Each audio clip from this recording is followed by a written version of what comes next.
What is your job as a county commissioner? Well, the county commissioner oversees the county in general, the budgets, the ordinances.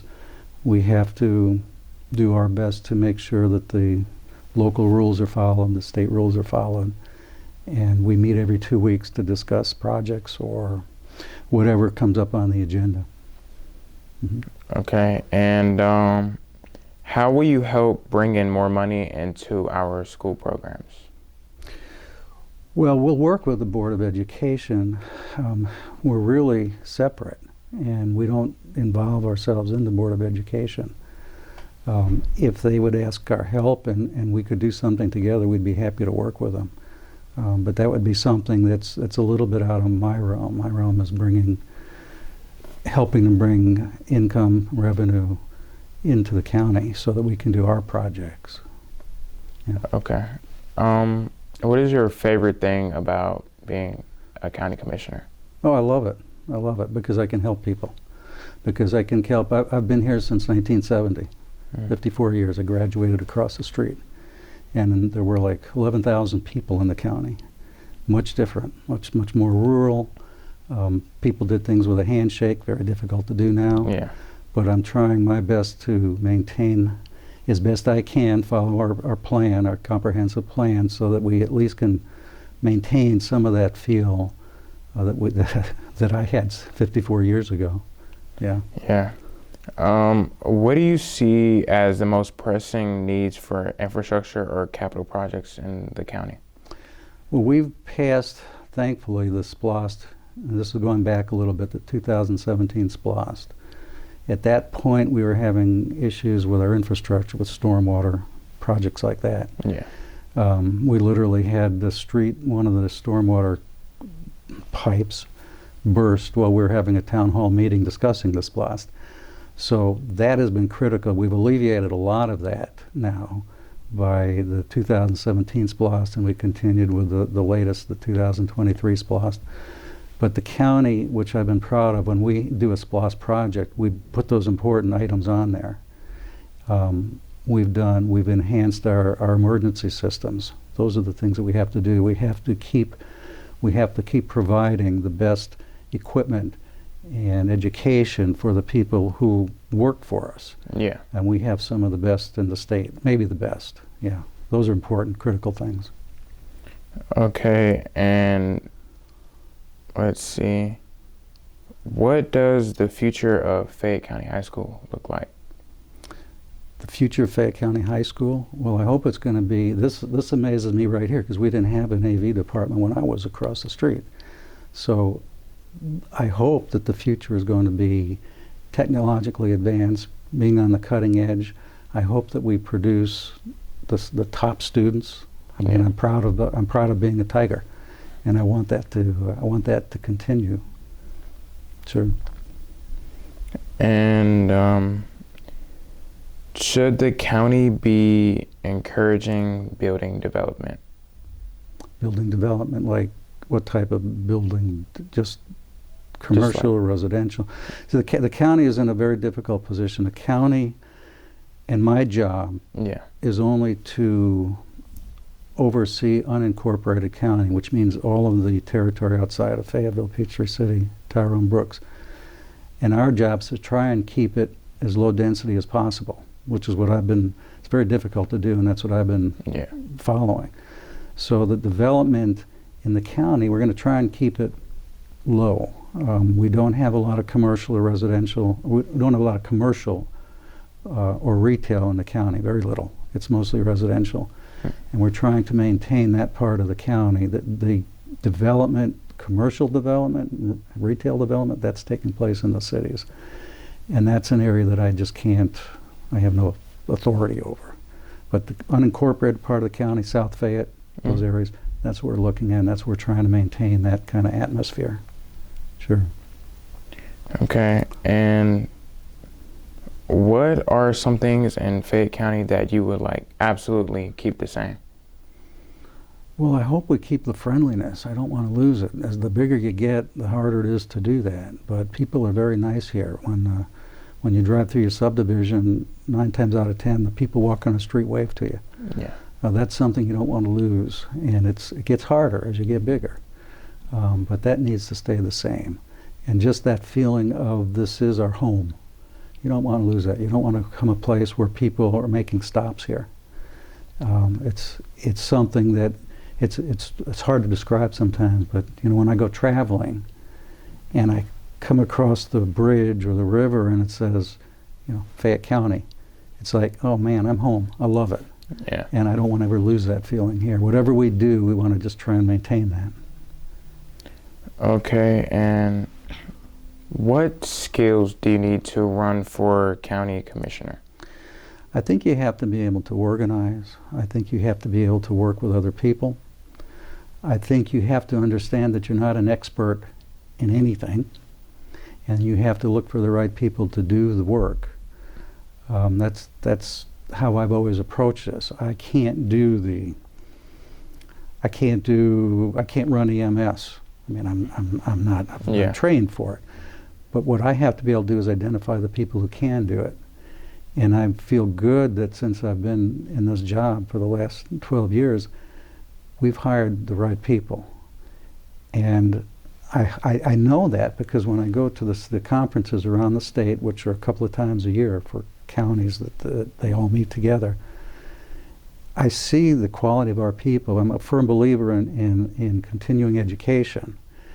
And we have not only commissioners, but many of our staff going to the state conferences to learn what we do so we can all work together better. Yeah. And it's made a it's a terrific impact with the ACCG. It's the Association of County Commissioners of Georgia.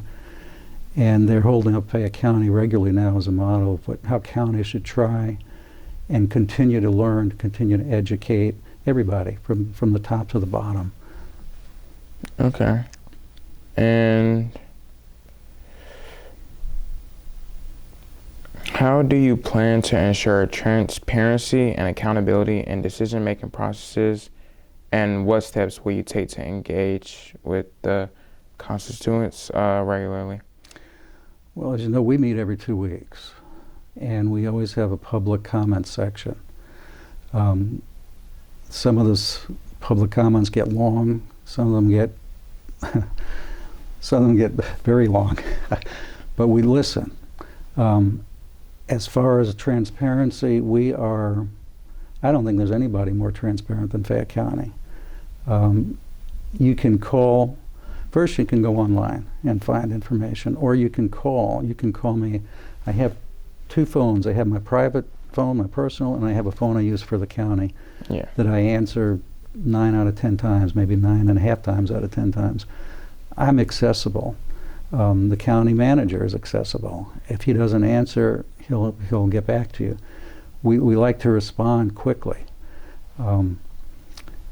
There's a fine line between being transparent and people saying you have to be transparent.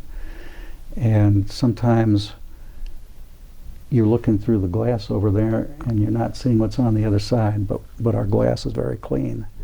And all you have to do is ask, you get the information, come to our meetings, you can follow you can look at our agenda every 2 weeks and see what's on it. I encourage everybody to come to our meetings just to see how we operate and how we function.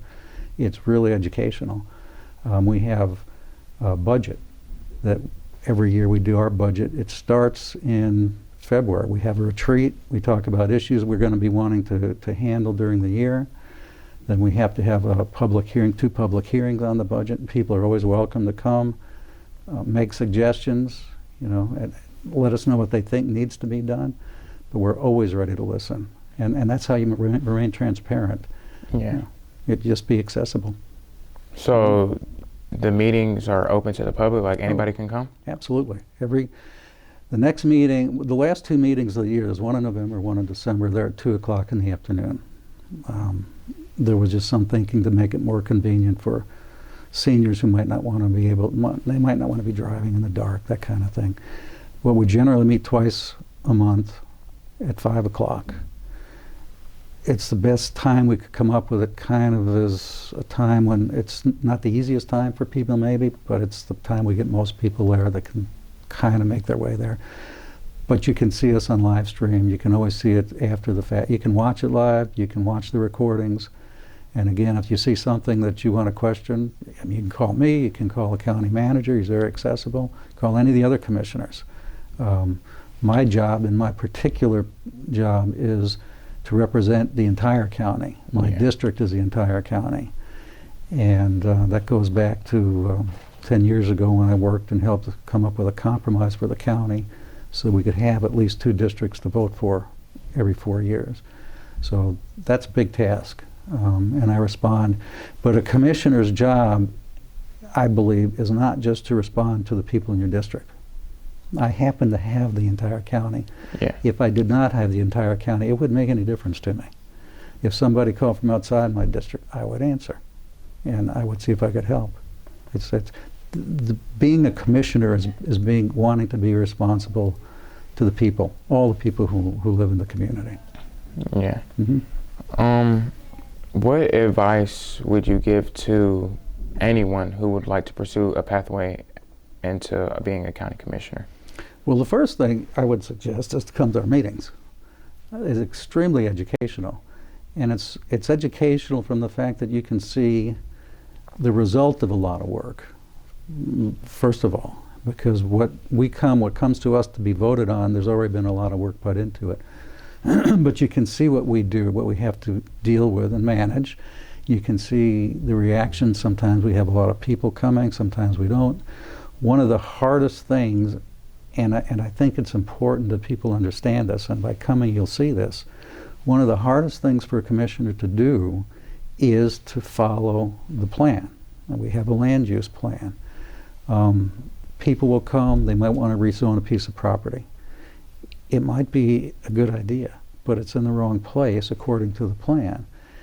And so you're there and you're in a position of having to make decisions with your head and not your heart. And there have been a number of times, even a couple this year, where I really would have wanted to do one thing, but I had to do something else.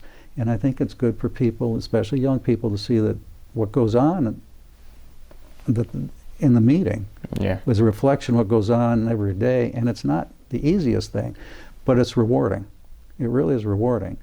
And, you know, if you want, we'd be happy to take you around, introduce you to people who run the different departments, get to meet them, get to talk to them, see what they do. And that's really interesting, because their expertise and their particular job is much more than I can say just generally. Yeah. And we got great people working for us. We really do. So it would be good just to start watching and listening and asking questions. And if you don't mind, can you just walk me over, like, what goes on in the meetings? Like, just broad topics you guys talk about. The last meeting we had, well, I haven't missed many meetings. I did skip the last meeting because my niece was graduating from naval training in Pensacola. That's a once-in-a-lifetime thing. I go to board meetings every two weeks, so I went down there. But generally, like this last meeting, we had public hearings. Public hearings are reserved for people who either want to rezone properties or annexations or things like that. Before it gets to that point, ideally, doesn't always happen this way, ideally, the county has researched it. We have a professional staff that looks at does it dot all the I's, cross all the T's, and this is a guideline that has to be looked at before it can come to us. And if all of these are met, then the Board of Commissioners decide is it appropriate to do or not do. And that takes place usually the second meeting of every month. We have one section on the agenda, every agenda, called consent, which are just, I don't want to just call them house cleaning, but they're different things. That might be contracts that the county manager signs, that he has authority to sign, and he lets us know he's done it, or that he wants to do it. These are just general things that we can approve in one vote. Generally, if there's a new project, if it's over, I don't know what the minimum, it's $200,000, $250,000, somewhere in there, we discuss it. We ask questions, is it going to do this, going to do this? All the commissioners have ideas. Yeah. And giving everyone the opportunity to ask the questions helps come up with the right decision. Generally, it's interesting. Generally, we vote together, usually. Yeah. And generally, we usually vote based on the recommendation of our staff because they're the professionals. But that's basically what our process is. We go through this list here. At the end of the meeting, we have executive session. The attorney will call it for us. These are executive sessions are confidential. They're not public. And there's a couple of specific things that the state has said you do not speak about in public. Pending lawsuits or something to do with personnel or things like that. If issues come up, he'll call us back. We'll go into the back room. We'll discuss it, decide what we're going to do. That all remains private. I don't even get a copy of the minutes. I mean, that just stays back there. Yeah. If we make a decision back there, some of them have to be voted on in public. We come back out, we make the motion, and approve it or disapprove it. But it's a general process. It follows the same format every 2 weeks. Sometimes they're long, sometimes they're short. You know, it just depends. But again, it's fascinating to watch. And what, like, a day in the life, like, walk me through a day in the life as a county commissioner. Theoretically, this is a part-time job. Yeah. And theory is usually wrong. I work as much in this job as I work in my regular job. I work with my brothers in an accounting firm. And my life is to be accessible to the staff if they need me, to the county manager when something comes up, to the citizens. I have my phone. It comes and it goes. I can get a call at any moment. I got a call while I was in Pensacola. Yeah. The lady didn't know I was there doing what I was doing, but you know, I took the call, I answered, I tried to help her. I don't know how that turned out, but that's the day, a day in the life of a commissioner. I don't look at it as a 9 to 5 job. Mm-hmm. A lot of my calls come in after 5 o'clock. Yeah. And I need to be there for people who have questions. I may not be able to answer it. Usually I can't answer it right on the spot. But I gather information and then I get it to people who can't. So I'm kind of a conduit. Yeah. But I'm always accessible. That's a commissioner. To do the job, you just have to be accessible. Mm-hmm. Okay, and those are all the questions I have. So thank you for your time. Oh, thank you. Appreciate it. Thank you, Bill.